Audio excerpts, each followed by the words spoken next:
I'm dying, Tiff. Pull yourself together. You're Chucky, the killer doll. I say, go out in a blaze of glory and take as many as you can with you on the way out.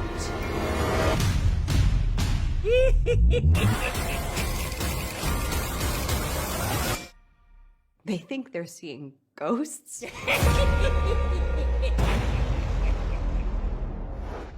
Hey, Don, how are you doing?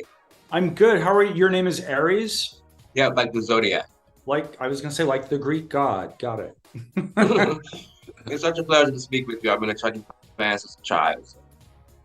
I want to start off by saying the new season, it has been amazing so far. I've been watching, of course, the first season. How have you been able to keep the story so sought after still? I'm fortunate to work with a lot of talented writers and directors who help make this thing better and better and better as we go along. I think it's really a testament to the team that, we've been able to keep the quality pretty high over the course of 3 seasons and hopefully counting. And I think that the team is really just kind of hitting its stride now. I think that, but in all seriousness, I think that one of the things we really like about doing this as a TV show, as opposed to movies, which we've been doing for years, is that we just get to do it so much more of it. We just getting to do 8 hours of Chucky story every 6 months. It's very stimulating and exciting, and it's fun to have the sort of immediate communication with the audience over social media. And so the immediacy of the experience has just, I think, been really exciting for us. And I think one of the reasons we've been able to continue to explore different aspects of Chucky's character and in different contexts, make different satirical points about the culture. We're digging it. Makes a lot of sense because millennials love Chucky. So, how did the clever idea of Chucky getting in the White House come about? Excuse me. I've been very interested in lore surrounding the White House supposedly being haunted. There have been, a number of books been written about that.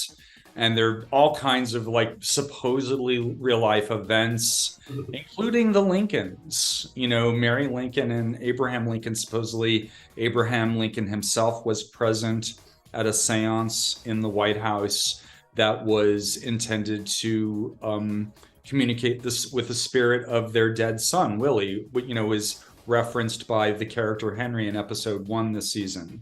So all of that has long fascinated me. And since I wanted to sort of expand our supernatural mythology this year and look at Damballa more and how all of that works.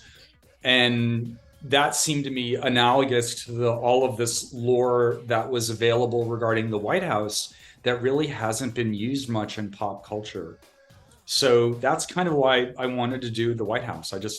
Plus, it's just funny. Just imagine seeing him in the White House, and the implications of that are just kind of hilarious and scary. Let's talk about the amazing young cast for a moment. All of them are really great, from Zachary to Olivia. Can you talk a bit about what it is like working with them on the series? It's been so great working with the kids and seeing them over the course of the last 3 years, seeing them all grow, not just as actors, but as people, has been really interesting because I don't have kids. I have nieces and nephews, who are in my life, but not on a day-to-day basis because they don't live in Los Angeles. They live back east. So the last 3 years working on the show with Zach and Allie and Bjorgvin has really been my first experience being around teenagers all the time and seeing them grow, physically grow, because we're also photographing it, we're shooting it, and just seeing them grow, it's really kind of fascinating. And I think as actors, they've all come so far. They were already great just to begin, I mean, Allie herself has been nominated for at least 3 Emmys, and I think it might be 4 now. Um, and she's 16. So, yeah, it's such a privilege working with them, and I think that they help keep the show on the ground. You know, they give us people to like really identify with, because they're, even though their problems are being viewed through the crazy Chucky horror genre lens, it's still an expression of real problems that teenagers deal with. And I think that's the fact that the kids are able to enact that so well is part of what makes it successful. And then Keenan, he was such a pleasant surprise. Can you tell us a little bit about how that incredible scene came about? Yeah, it was a great scene. Well, the scene itself was the brainchild of my fellow writer Amanda Blanchard. So I have to give her full credit for the idea of like the umbrella down his throat was such a great idea. And I think it's one of the, it seems like people's responses, like it's one of their favorite kills ever in the franchise. So we knew we wanted, you know, getting someone as awesome as Kenan Thompson on the show, he had to have like one of the best deaths ever. So we knew going in that we had to do that. The way it worked was I was introduced to Kenan by Barbara Woods, who, you know, played Allie's mom, Mayor Michelle, and is her mom in real life as well. Barbara is friends with this guy, Johnny Ryan, who is Kenan's business partner and development partner in his company. And it turns out Kenan is a big fan of the franchise. And so when we were all in New York last year for Comic-Con in New York, Kenan threw us a party just to celebrate the first episode. And, you know, it was so exciting and nice of him. And, you know, I've been a huge fan of his for many years. So then I'm getting to talk to him, and I'd never met him before that party. He then said, well, hey, do you want to come to the show this Saturday night? And I went, yes, I do. Fuck yes.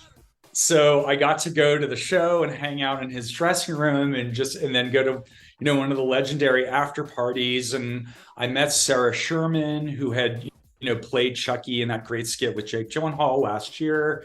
So I basically, you know, was like this starstruck SNL fanboy, aging fanboy who got to say like, would you guys be into coming on our show and getting killed by Chucky? And they both went, yes, absolutely, sign us up. And fortunately, it all worked out, because so often, as you can imagine, something like that, you know, it takes months to set it up and find, you know, a hole in people's schedules and all of that. And it was so thrilling that it worked out to work with him. He's amazing. That's going to be one of the classics, period. Yeah, great. And then before we get ready to wrap, just tell everybody why they need to tune into Chucky every Wednesday on SYFY. Everybody should tune into Chucky, because I do think it is represents a kind of a unique flavor in the horror landscape on television. I think, you know, there are a number of great horror shows that are on right now. Mike Flanagan's newest show is, I haven't seen it yet, but of course it's getting predictably amazing reviews after the amazing work that he's done already. Usher, right? Fall of the House of Usher. So I think Chucky is unique amongst all these shows in terms, excuse me, just Chucky's character. You know, I think he's like a pretty unique figure in that, as he's like an ambassador for the horror genre and the Halloween season. Because as scary as he can be, and we love seeing the mayhem that he deals out, I think he's an unusually charming and lovable killer.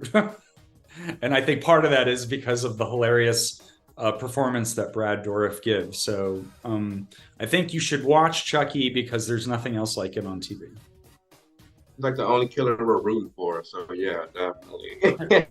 Yeah. And then take us back to the beginning real quick. Where did the idea of Chucky come from?